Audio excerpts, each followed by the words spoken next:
there's this glamorized view of what being a freelancer is, which is that you only work 4 hours a week and that you're sitting making passive income on a beach in Bali, and it isn't the truth. Even the most passive of incomes requires a massive amount of work to set it up in the first place. So for everyone that's selling digital products, there's a huge amount of work that's gone into that. The benefit of freelancing, the massive intoxicating benefit of it, is that the sky is the limit.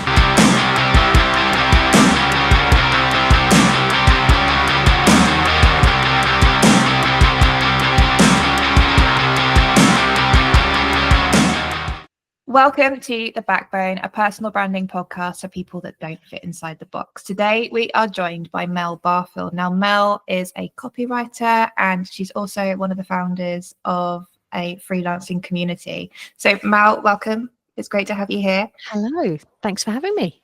Do you want to tell us a little bit about how you got into copywriting in the first place? Yeah, I'm a bit of a late bloomer. I did all sorts of random jobs before coming to copywriting, and I'm 40 now, and I think I was 36-ish, maybe, I don't know, mid-30s, when I did a copywriting course through work with no intention of abandoning ship and becoming a freelancer. It was just to help with the kind of work that I was doing. So I worked at a town council and I was writing funding applications. All the community engagement, all the comms was down to me. So I was like, oh, I'd like to get better at this. And I did a copywriting course and just fell in love and couldn't stop thinking about her, the lady copy.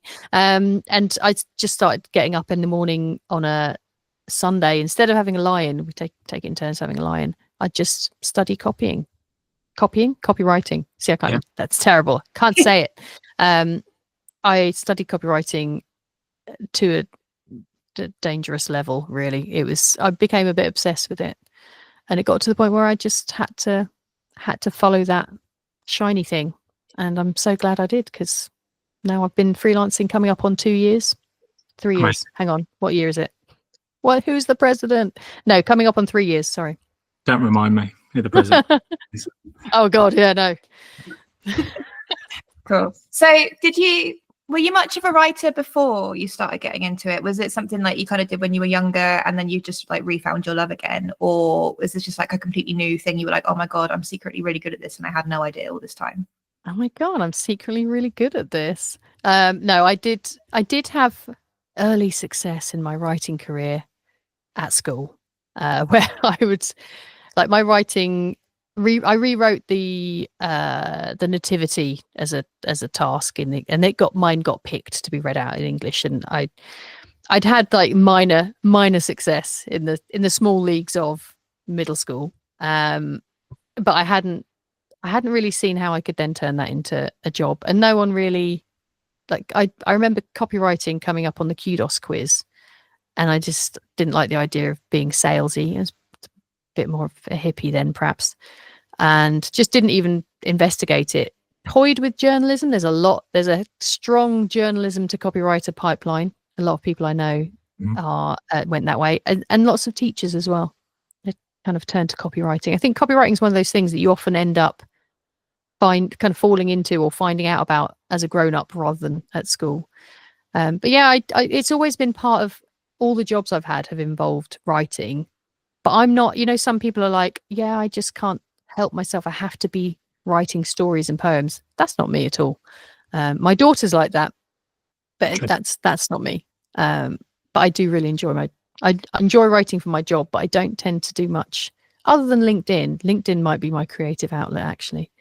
But no, it was very much writing at school loads, no writing for about 20 years, then started doing it as my job. But yeah, it's been part of every job I've had, because I've done admin. I used to write the paperwork that would kind of go with children with special educational needs from school to post 16. So I'd write. I did lots of writing, but it wasn't copywriting or creative writing in any way. Mm-hmm. Yeah, absolutely. Do you feel like when you were working for the council and then you have to like write as somebody else and you're learning to write as a council, understanding that kind of tone of voice and things like that. Like, yeah, it's like, I think a lot of people don't realize with copywriting is you don't sound like you have to sound like somebody else, don't you? Stepping into someone else's shoes. And actually the first job I had out of being employed was a really nice kind of transition, because it was for government. I don't know how much I'm allowed to say, actually. It was doing some work for a cabinet office event, like a conferencey type thing. It was writing up stuff. It's a different government now. I can probably say what I like. And I won't. You weren't involved in Partygate. No, absolutely not. Okay. But it was in that tone, that same exact, like, very formal tone of voice. And for me, I can switch that on like it's like a tap. I can immediately slip into that very formal, removed from reality, kind of stiff tone of voice. And so that was a good way of easing in, because but it wasn't enjoyable, because I think that's perhaps why on my personal stuff on LinkedIn I've gone quite far in the other direction, because of the newfound freedom to say whatever I like and in my own voice. But yeah, and I actually covered this on an episode of Indie Business Club about tone of voice, is that it famously is about the kind of wacky, interesting and fun sounding brands, but really it covers, as you say, it covers all sorts of brands. It covers or styles of speaking. It covers very boring and matter of fact stuff, as well as the I won't say the big names because it's become buzzword bingo to say the brands that have strong tone of voice. But yeah, so that is very much part of the job, is slipping into those different, or the trying to embody those different brand characters, I suppose. Yeah, definitely. Do you feel like you'd be quite good at doing impressions as well, or is it just on the written page? I am terrible at doing impressions. No. Accents as well, like bordering on offensive. That's how bad my accents are. But yeah, you're becoming this other voice, and actually that's why I don't have a niche in terms of industry at all, but my niche is more in terms of the style of writing. It makes sense to lean into the kind that comes the most naturally to me. So I tend to end up working with brands that are happy sounding a little bit different to, that's terrible. It makes it sound like, oh, I'm just wacky and crazy and interesting. I don't mean it like that. I mean the ones that are happy not sounding like a council or the cabinet office, and the ones that are willing to lean into their personality a bit more. I find that's where my sweet spot is for copy. So. Absolutely. And do you find sort of you get brands coming to you and they think they know how they should sound, and actually when you see what they've already done, you're like, oh no, this doesn't embody who you are. Like, how do you kind of have those conversations with people and get them to come out of their box a little bit? Yeah, sometimes you can find that with freelancers as well, that they think they want to sound a certain way, but then actually when you meet them face to face or see them on a co-work, that's not their personality. It's something they'd like to sound like that, but actually it doesn't come naturally. And I think with brands and with freelancers, you've got to be careful of putting on a mask and pretending to be a certain way, because it's hard to keep that up. But I mean, it's been all over LinkedIn. The shift that Jaguar have done recently, for example, that's a very intentional data and strategy based decision to switch. No one's kind of gone, oh, we want to just like mix it up for a laugh. They've done this for a very strategic business point of view. And I think if a brand is doing that and wants to change how they're sounding, or but it's rooted in evidence as to why it's a good idea, then absolutely I'll support them through that change. But as you say, if they just kind of like the idea of sounding a certain way, but actually it's not a good fit for their client base or their brand personas and their heritage, then yeah, I think what I tend to do in all conversations with clients is kind of remind myself that I'm there as a consultant. I'm not there to be an employee that just does everything that they say. That's not to say I'm rude or anything like that, but there's a reason that they brought in a freelancer or a consultant or whatever you want to call it. Some people don't like the term freelancer. I don't mind it. I'm quite happy with it. They brought someone in from the outside to get that outside perspective and expertise. So I tend to find that people are very happy taking on board what I'm saying, as long as I'm not nitpicking or being rude about it, and I can give them reasons why I'm saying certain things, like that might not actually be the best approach, here's why. I've found that people are very open to that, and that's, as I say, that's often why they brought in an external consultant rather than keeping it in-house. So yeah, I'm quite comfortable with having those conversations.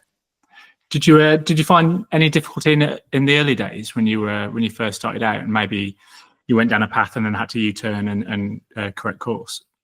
I did with niching, because there's this idea that you have to niche. It's almost like I've actually wrote it on a post-it note the other day. I don't know where it's gone. It's under a pile. Is the idea of niching like one of the most toxic concepts in freelancing? Because it's so prevalent that people are like, you've got to have a niche, and I completely understand why, because it makes you be really clear on who you're helping, what you're doing, what your messaging is. But you can end up kind of painting yourself into a corner. And I very quickly U-turned, having thought, oh, I want to do food and drink, because I love cheese for a start. But also it's like, that's where a lot of fun brands are that have that kind of tone of voice that's a little bit more experimental. Mm-hmm. And I very quickly went, actually, no, because there's also an awful lot for every fun brand there is that I would like to write for. There are 1,000 very boring brands that happen to do food and aren't exciting about it in any way. So I very quickly, and it's also a couple of other things. One is that food and drink isn't like the most cash rich industry for copywriting, and often brands will go to an agency who can provide everything rather than picking a freelancer. So they tend to go to an agency for their branding, their visual and verbal branding. So there's like, getting into it was a little bit tricky. But I very quickly kind of went, oh, actually, and that's the beauty of being your own boss. One of the things I cherish the most is being able to go, tried that, didn't like it, gonna do something different. On to the next one. Yeah. I was exactly the same when I first started out doing social media. It was like, what, 4 or 5 years ago now. I was like, right, my niche is working with female founders and coaches and very specific people. And that was great for a bit. And then I just got a bit bored of doing the same thing. Yeah, this is the thing. Else. And actually, people are coming to me for like my style of things. And it's exactly the same. Exactly. Yeah.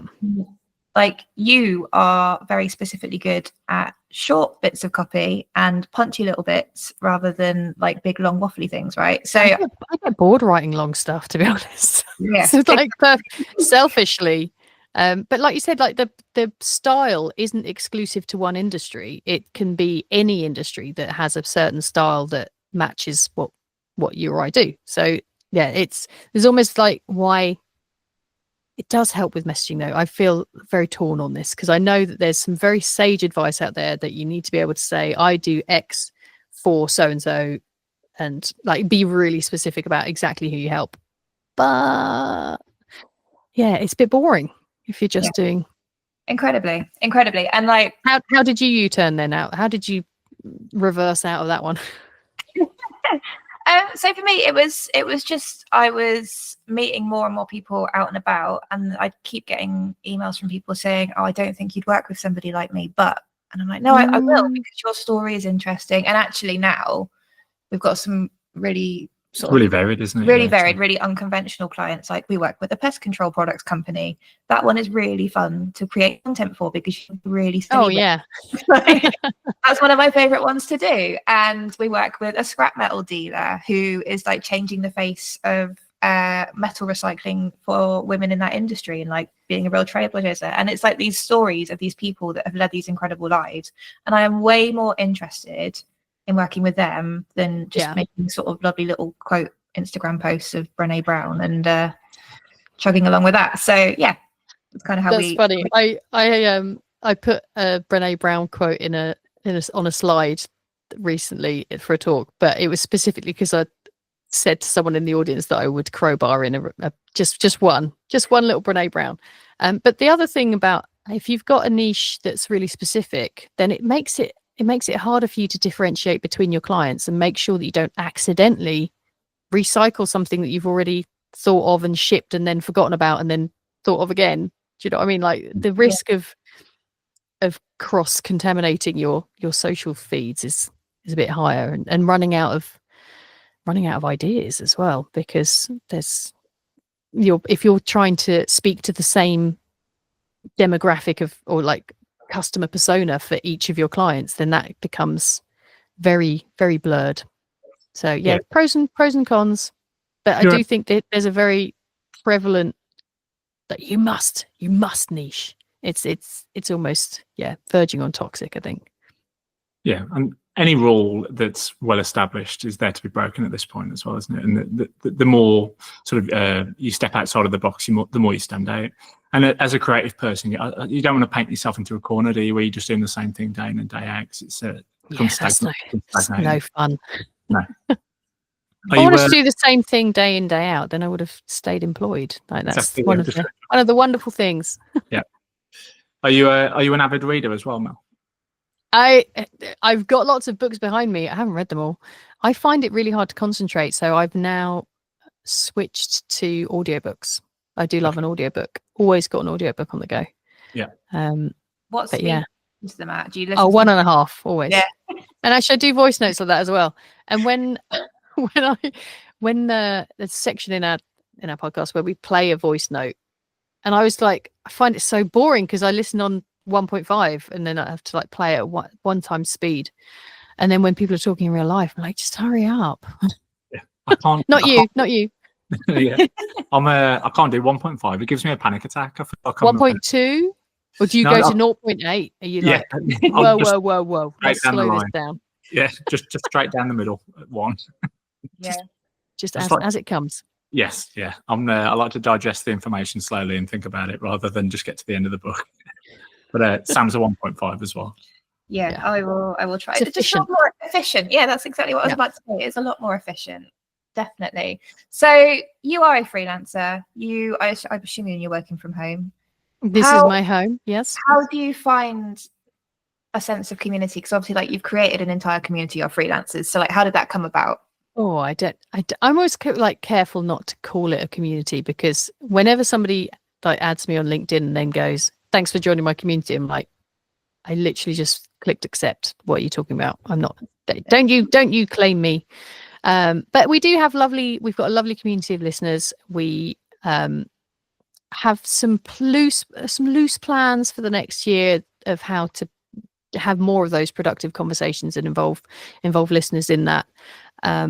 But I think it has to, always comes down to this, and I'm sorry, but it's the personal brand thing of being yourself online and showing a bit of yourself, of who you are and what you're interested in. Then people just connect with that. And I have been doing that consistently for coming on for 3 years. So people feel like they know who I am and they trust me. And I just, that's something that I think people try and take shortcuts to growing on LinkedIn or other places like that. And actually you can't hack that. It sounds like you can't buy this. You can't, I don't mean it like that. I just mean, it is true though. It is absolutely a marathon, not a sprint, when you're looking at connecting with people. And I don't mean like a LinkedIn connection, but I mean actually like connecting with people and getting to know them and getting to like them. That you can't rush it. You can try, but it's not meaningful. And I think as a freelancer, it's really important to have that curious and friendly approach when you meet people, because I've made some of my literal best friends in the world. Some of my absolute best friends in the world are other freelancers that I talk to every single day. And the best times are when we go to a conference or something together and we get to spend time together. So you can create lifelong, lasting friendships through networking with other freelancers, and especially like people in the same industry as you. There's this idea some people have when they first go freelance or go out on their own, that, oh, they're the competition. Like, yeah, but if they are overrun with work and they need to hand some over to someone, wouldn't you rather be their friend? They go, and I don't mean you should approach things with that as the end goal, but that is one of the benefits, is kind of being able to refer work to other people that I know as well. It's a lovely feeling. If I'm too busy and I've got my network of people that I know that so-and-so does this particular type of writing and so-and-so does that, or Molly Scanlon can do you a low carbon website, Ange Lyons can sort out your branding. I've got like my people that I know and know can do a good job, that sorry to name drop those two. Other website people and brand designers are available. But it's just knowing those people will do justice to your referral so that your reputation remains intact as well. So yeah, I can't stress enough how valuable it is to get to know other people and make friends. Yeah, and I think with networking as well, a lot of people come into it with such like a look at me and my business, I'm going to give you a card right away thing. And I hate that. You hate that. Yeah. You always say, no, I'm not going to network with you. I'm going to talk to you like a real person. Yeah, I can't. I love the idea of you just pushing the business card back. Yeah, no. You did it last night, didn't you? Yeah, someone introduced themselves to me as, hi, I'm an accountant. I was like, okay, well done. I'm not just going to go stand over there now for a little bit. Where were you last night? Did you go to a marketing meetup thing or something? It was a party for a business accelerator that we are on, which is great because I have made loads of incredible business friends on that, and we do all refer work to each other, like you just said. It's like we have somebody to vent to. There's like a WhatsApp group, which probably does get a bit full on sometimes, but like you can mute it, but it's fine. But yeah, you do need those networks of people that are doing similar things to you, because my real life friends don't get it. They don't get it, but also I don't want to be banging on about that all the time either. You need to have like a separate group of like people that like you get. Yeah, this is a safe space where we can moan about people we don't like, we can bitch about clients, we can share best practice. But I often find it when I do go to those conferences and stuff, it's not necessarily the actual talks that are the most valuable thing. It's those side chats that you have on the walk back to the hotel or the walk to dinner, and you're like, I really feel like I want to do such and such. And then you all just like G'd up each other up and go, oh yeah, well, I know so-and-so that could help you with that. And oh, I'll help. If you want me to help you, if you want to practice your talk, I'll help you. And it's those little collaborations, like hundreds and hundreds of little micro collaborations can happen that make you end up feeling massively supported. Yeah. And even though, like I always say, I've got more colleagues now than I ever did as an employee. Mm-hmm. And yeah, there's the cynical, like your net worth is, no, the other way around. Your network is your net worth. And I don't think it's healthy to go into situations with that as the main priority, but it does. Yeah. If you go in interested in people, then naturally you can end up making friends. Yeah. I love it. It's very cheesy. No, not at all. We all elevate each other, don't we? That sort of scarcity mindset doesn't get you anywhere. Exactly. Oh, yes. Yeah. Do you find you get inspiration from them as well? Not stealing ideas, but like getting inspiration from the other people you're meeting as well. Like, do you have on your phone, is it just constantly full of notes where you're like, oh, I need to remember this thing for something else? And then do you remember what the notes are actually about after, or is it just a load of jumbled up mess? I do WhatsApp myself constantly. Yeah. I also WhatsApp myself stuff that I then intend to send Ben McKinney, my co-host on our podcast, the next day, and then often completely forget about it. But it's my most valuable player is my notes app on my phone, because I'm just constantly writing stuff on there. But yeah, definitely get inspired by other people, massively inspired by other people. And there's this, you talked just now about mindset. A lot of people have had a difficult time the last few years freelancing. And my point of view on that is, if it has been a difficult time, find some private communities that you can vent and rant and scream into a pillow. Don't necessarily put too much, and I don't want to be the LinkedIn police at all. I think it can be damaging if people constantly moan about like the state of the industry on LinkedIn, because I always try and remember when I'm posting, and I'm very liberal about what I'll post and what I'm happy saying in front of clients, but I think some people forget that element of it, that don't say anything on LinkedIn or in comments or anywhere in public that you wouldn't be happy to say to a potential client's face, because it's effectively the same thing. If a client sees you commenting on someone else's post, it just pops up on their feed that you've commented on someone's post going, this has been I'm sick of clients ghosting me, or like having a rant. It just doesn't give a good first impression. And I think there are other places, supportive, private, enclosed places that clients aren't, that you can have those conversations in. And that's where having the network can be really helpful, because even if you don't if you're not the member of a community, you can have those sense checks and rants and is it just me or ... kind of conversations away from any client seeing it. So that's like that's probably one of my biggest LinkedIn icks is that and it's not that I'm not like judging those people. It's more like, oh, that's a real shame that you've done that, because I want to help you to see that it's maybe not the best thing to talk about on LinkedIn. Yeah. Again, it's up to people to decide what they're happy sharing. So I'm not here to police anyone. I just want everyone to have a lovely time and be very successill. Yeah, being overtly negative, I don't think works in your favor really in any situation, does it? I mean, I think the risk is you get lots of engagement on those posts from people who can empathize and feel sorry for you. You don't necessarily get engagement from potential clients, or I don't think the end result is a net positive when you're negative. How long have you been doing your podcast, Mel?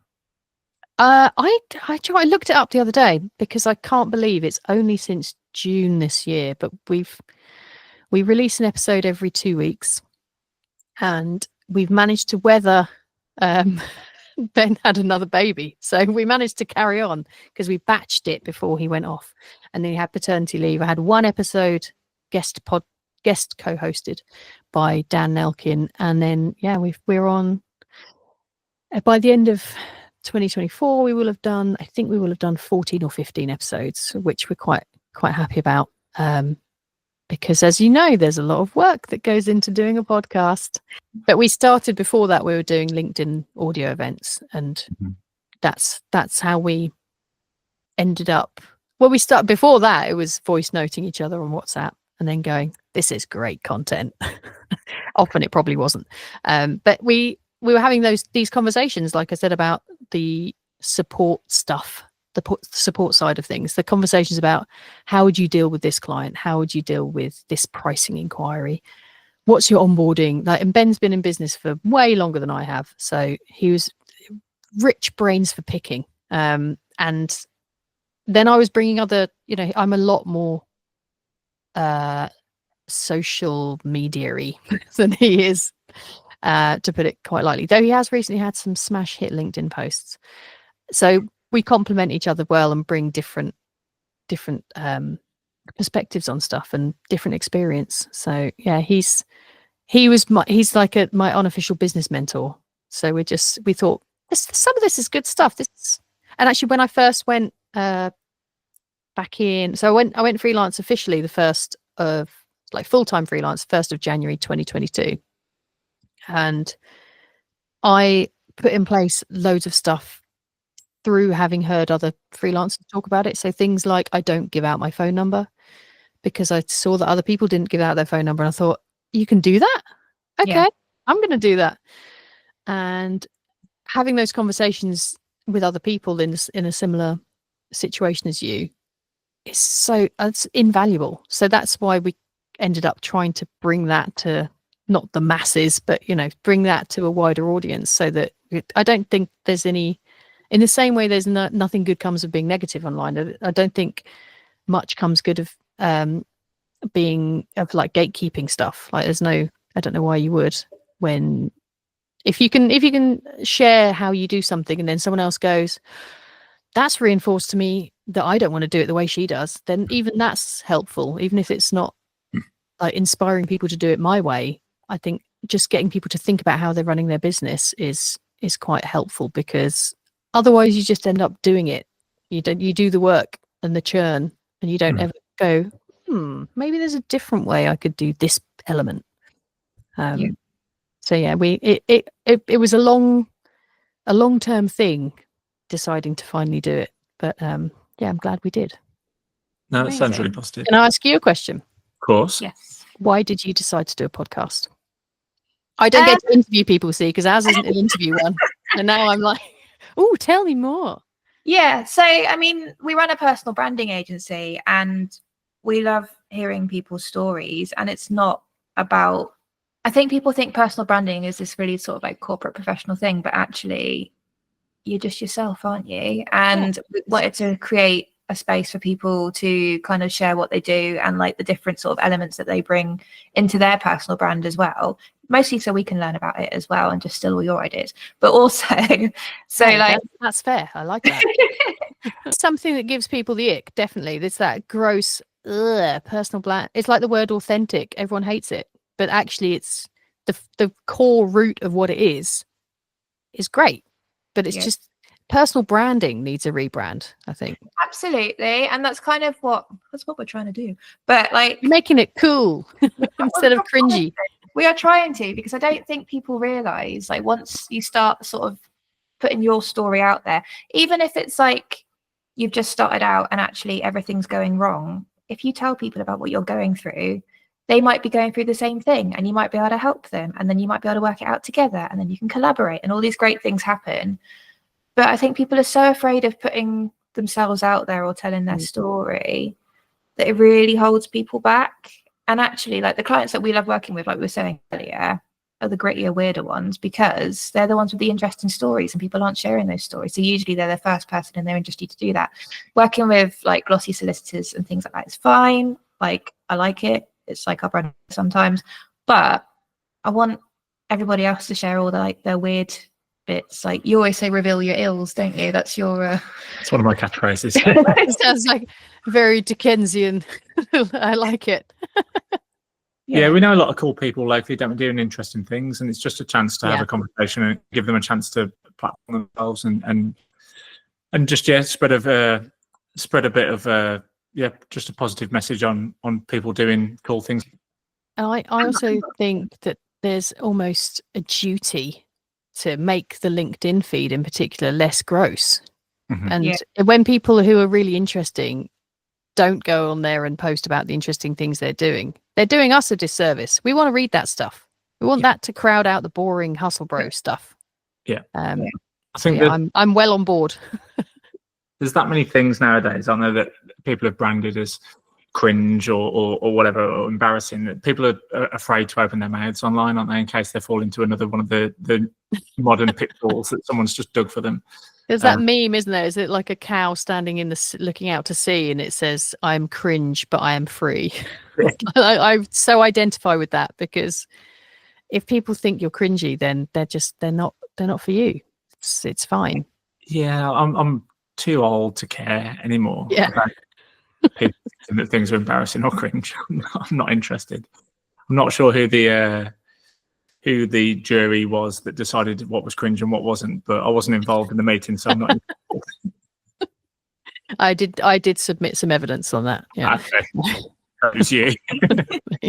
I mean, you talk about your LinkedIn feed. How do you kind of bring your personality into what you do? In the sense, like, what boundaries do you have? Is there anything you just won't talk about your personal life, or are you quite sort of savvy about what you are sharing and what you're not? I used to share more about my family and my children, and then it doesn't feel like it's safe to anymore. It sounds very dramatic, but it doesn't. And also, I had this moment of realizing that even if my 10-year-old loves the idea of being on LinkedIn, she can't actually consent to to having her face and video out there. So I stopped sharing anything with their faces in. That's led to some mildly amusing moments where, like, for when we went to a baptism, I changed all my 2 children's faces to my face, just like show the family moment, but not show their faces. And a few people didn't realize that I'd done that and said, "Oh, what a lovely family photo." I was like, Put your glasses on. They yeah, look just like you. they literally do look like me as well, though. So the eldest in particular is like the spitting image of me. So even people that knew me and know her, like, didn't necessarily clock it straight away. I was like, oh, that was a bit too subtle. So then the next time I just drew over their faces with like felt tip pens type thing on my photo app. That was a bit more creepy and obvious. But yeah, there's ways to talk about stuff without revealing too much, and I would never say these are the rules and you have to stick to them, because it's entirely up to the individual to decide what they share. There's an element of like, well, if I wouldn't want someone that votes for the Conservative Party to be. I'm now realizing I shouldn't say that out loud. I feel more mellow about it now. But you know, when we were in the thick of, you mentioned Partygate earlier, when we were in the thick of all that, I was quite comfortable, partly because I wasn't freelance at that point. But even if I had been, I would have been very comfortable taking my stand on that and being open about it, because it's about, as much as it's about attracting the right people, it's about repelling the wrong ones as well. So somebody who thinks Donald Trump is great, I don't want to work with them. That's like a very easy thing. I don't want to work with people who are transphobes. I don't want to work with people who are baddies, you know. And I think that's, people are a bit scared of putting people off, and actually that's part of the whole thing, is like, oh no, here's my clear. And also, I'm honest, along a similar vein, I'm very open about my working practice, like I said, about not giving my phone number out. I'm also very clear about the fact I do client calls within the school day, and I'd say if someone needs a call at 4 o'clock, it's going to be like, sorry, no, unless it's, you know, a deal breaker and they absolutely can't, because of their situation, they can't do any other time, then I occasionally bend that rule. But I think it's important to be upfront, and you can be upfront, and there'll be people that don't like the fact that they can't ring me. Well, they'll pick a different copywriter they can ring. Yeah. So, yeah, we're the same. Yeah, there's a few easy red flags, isn't there? Yeah. And actually, one of the talks I do is about, because I used to be I'm a qualified careers advisor, ironically, because I never knew what I wanted to do. And there's a career theory called happenstance. It's all about chance events impacting stuff. And then I was researching stuff for a talk, read a book called The Luck Factor. And again, that was about this concept of luck and how it's not this magical, mysterious, invisible thing. It's lucky people tend to have certain traits about them, or certain factors in their lives, like to do with mindset and how much they're aware of and like notice what's going around them. So I often refer to stuff as, oh, it's winking at me. If I keep seeing something that is, oh, I'm intrigued by that. Oh, it keeps winking at me. I think I'm just naturally quite, not perceptive as such, but I'm observant, and I see, and I'm like, oh, and I'll follow that gut feeling. And that's what lucky people tend to do, is they follow that gut feeling either way, whether it's, ooh, red flags, not sure about that. Unlucky people tend to ignore that gut feeling and just be like, oh, it'll be fine, and then end up in situations that are not fine. Whereas lucky people tend to be more in tune with their gut feeling about stuff and their intuition. Because we've had, I don't embarrass myself by saying the wrong number of years, hundreds of thousands of years as human. How long have humans been around? I don't know. However long it is, we've had all of those years of evolution. And you're asking, to be honest. I've got no idea. I don't know whether you're a creationist or not. Yeah, if you believe in evolution, we've had, or if you don't, if you believe in that an almighty power has created us, they've given us tools. Either way, whether it's learned, evolved, whatever, or just, you know, gifted to us, we've got tools to be able to sense stuff, and we've got a little spidey sense. And I think a lot of people try and say, oh, I'm just being silly, it'll be fine. And sometimes it's your gut saying, this doesn't feel good. So yeah, I'm quite in tune with my gut feelings, and I follow it. You've got a good instinct. Got good instincts. Mhm. And I've actually been told I have a good bullshit detector as well. Never Okay. wrong. It's never wrong. Yeah. Congratulations. Thank you. If I needed a CV, I'd put it on there. This is it. This is like LinkedIn skills. You should be probably putting that in somewhere. Put it on your feed. I smell a rat. Yeah, no, it's I do think that's a big part of freelancing is reminding yourself over and over again that you are no longer an employee, and you are. Ben always says this to me: "You're in control, Mel. Mhm. You're in control of like if you're negotiating something, or like don't forget that you can choose. That's the beauty of it."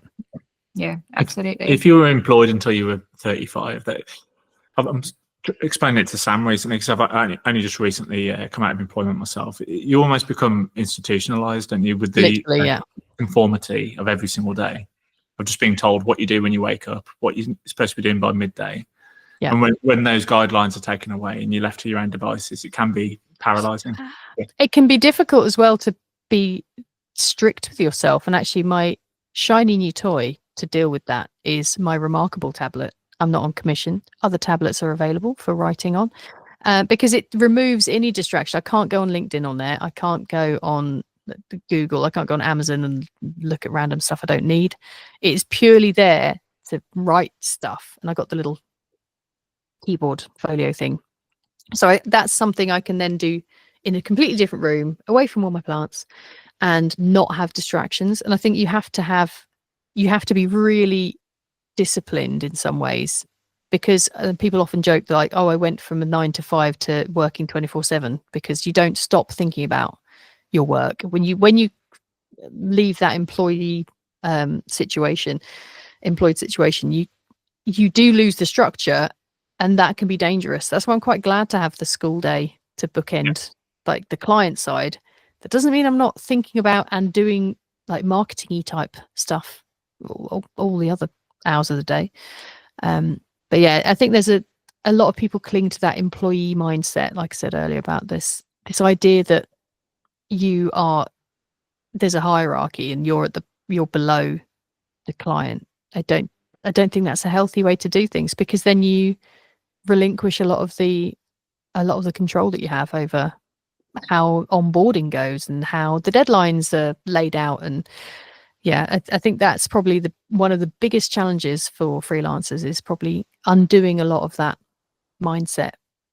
Yeah, for sure. Definitely. I think as well, I don't know about you. I mean, I'm not the kind of person that needs a lot of praise, but I think a lot of people, when they start freelancing and all of a sudden, I nearly spat my coffee out then, because I absolutely need praise. I was going to say, like, without a boss or someone like a team around you saying, oh, great job, like you've done really well, like I think a lot of people really struggle with that side of things as well. So like, do you like have like a good girl folder on your computer or anything like that? I should do. Yeah. I often say I'm going to put that in my Smile file, but I don't actually organize my screenshots or photos ever. I'm massively motivated by praise. It's not necessarily a good thing, but it's why I've got in my headline on LinkedIn something like, oh, it's now award-winning copywriter as of last week or the week before, event speaker, podcast co-host, and middle child. Middle child is there like quite early in, because I want to manage people's expectations that I might be a bit needy. And I do say that to clients as well. I would like to know like where we can improve things, but it's also really helpful for me to know which bits you really like, because then that's a steer on like if I'm doing amends or something. I am needy. Poor Ben, he gets the brunt of it because because of doing the podcast with me. I don't know how he deals with it, really. Puts up with me. But I also have lots of ideas all the time, and being disciplined with yourself about which way, because if you had a boss, the boss would go, no, you're at capacity. stop it. Mhm. And you don't have that. You don't have that boss to go, no. And you also don't have a boss to go, you're really slacking in this area. You need to Mm. pick that up. But I've always been someone who has really enjoyed and benefited from having some structured supervision type PDR time. And when I didn't have that in a job a few years ago, a long time ago now, actually, I enrolled on like a mentoring type thing where I got assigned a mentor, and she changed my life because she made me just see things differently. And actually I'm part of a business membership now called The Shed with Jodie Newman. It's the business allotment. It's her company. And that's a monthly, kind of a bit like a mastermindy type thing, but not quite. She sets challenges for like business planning stuff. And that has really helped me to be a bit more accountable of what I'm doing. Even if it means going, yeah, I didn't do that. I've totally forgotten about that. Then just having that nudge to then think about it the following month is useful. But yeah, I think if you are even worse than me, maybe freelancing isn't for you, because you don't necessarily hear. It's like with the podcast, you'll find that for every, I'm making up these numbers, if you have loads of listeners that enjoy it, you might get like one that emails you and says that they enjoy it. And when they do, it's amazing. But most people just, so if you're listening now, please email in and say that you're enjoying the podcast. Because you don't get that instant feedback to know if people like it. And that's a bit scary. And same with, not the same with LinkedIn actually, because you do get instant feedback that somebody gives you a thumb. But yeah, it's I can see why people find it a bit scary putting themselves out there, but I definitely relish the praise. Give me all the attention. You're not on your own. Starved of it. You're not on your own. There's a reason why social media is addictive. No, it's terrible. So I need my little remarkable to take me away from the toxicity of it. But I think also you, as well as not having that structured like manager, PDR, supervision or whatever to kind of assess how you're doing and what you need to change, you also don't have anyone to tell you or like to hype you up and promote you and say you're brilliant. And so you have to do all that yourself. So the sooner you can get over the horrible feeling of bragging, and it's quite a British thing. We don't like to show off, but you have to, because no one's going to do it for you. So you have to show off. And actually, the more you do, the more you kind of get over it and just be like, well, if people have a problem with that, that's on them. Like It's when people are posting the ones that are genuinely doing six figures and all that kind of stuff, and they're posting about their process. And then some people are like, oh, I just don't like it when people talk about money. Well, no, actually, for somebody seeing that and seeing that it could be achievable, that's really valuable to like, why don't be jealous. So yeah, I think we all need to brag a bit more and try and be comfortable with it. So it does, I'm even saying that, I'm like, ugh. It's the courtroom of cringe again, isn't it? And it's the courtroom of cringe. It's always the people who like the no-getters, the people who share the least, or are the most critical of what other people are sharing and what other people are doing. Or like they'll support you and want you to do well until you reach a certain point. Then you need to be knocked down a few pegs because you're getting too big for your boots. And who do you think you are? But actually, like, just I love it when my friends and the people in my network do well. I'm there going, yeah. They're leading, yeah. Yeah. It's called tall poppy syndrome, I think. Yes. Mm-hmm. Yeah. Not come across some of them. All right. So coming to the end of this now, because we've waffled on for a very long time. Sorry, that's my fault. That's great. No, it's been amazing. What is one piece of advice you would give to someone that wants to start freelancing but hasn't done it before? Listen to your podcast and mine, obviously. I would say don't believe all the bull poo about how it's really easy and that anyone can do it and that all you need to do is follow my 5-step framework. Don't believe all that. It's absolute bobbins. It's rubbish. Because what you'll find is you go from, as I said earlier, working a 9 to 5 to working 24/7, because there's this glamorized view of what being a freelancer is, which is that you only work 4 hours a week and that you're sitting making passive income on a beach in Bali. And it isn't the truth. Even the most passive of incomes requires a massive amount of work to set it up in the first place. So for everyone that's selling digital products, there's a huge amount of work that's gone into that. So the benefit of freelancing, the massive intoxicating benefit of it, is that the sky is the limit. You can create your own adventure, you can forge your own destiny, within reason, obviously market permitting, and that can be really fantastic. But it also means that you can end up working all the time, because every bit of work you do is benefiting you directly and your family or your income, and that means a lot of pressure, and it also means a lot of opportunity. Don't go into it thinking it's going to be something easy. It's fun, don't get me wrong, it's massively fun. I practically unemployable now. There's about two employers I'd ever consider working for, and anyone else can get in the bin, but it comes at a high price. So I wouldn't want anyone to think it's all glamour. Careful what you wish for. Yeah, it's I just get really cross about all the marketing bro hustle types who make out like it's going to be really easy. And also, especially if they're like, here's 7 million GPT prompts to like, no, that isn't how you win business. You win business by being the person, and I'm bang on about this all the time, being the person that people know, like, and trust, which is a Bob Berg quote about all things being, I'll try and get this right, all things being equal, people do business with and refer business to people they know, like, and trust.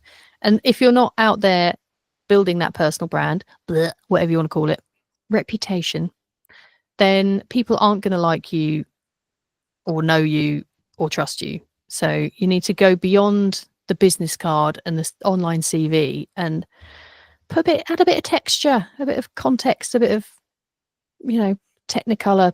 I don't know what words I'm using now. It's Friday afternoon at time of recording. My brain has given up. But you need to make yourself a real live human being that people can relate to. And a robot, by definition, cannot do that. Amen. So, Absolutely. Okay. and on a rant. Sorry. No, I love it. Manifesto. Okay. Final question then. Yeah. Favorite cheese? Favorite cheese? Oh, it changes so much. Sophie Cross, the editor of Freelancer magazine, told me her favorite cheese, and I realized that it is in my top 3, and it's torta dolciolata. So it's dolciolata cheese, but in between you've got layers of mascarpone. Wow. And it's incredible. I'm also a massive fan of a baked cheese. So we're in camembert season now. I'm a happy chappy. I don't think there are any that I don't like. Yeah, I think our daughter's a big baked cheese fan, so we get through quite a lot in this house. When they change the McDonald's cheese to being mozzarella dippers, which they do every now and then, I'm out.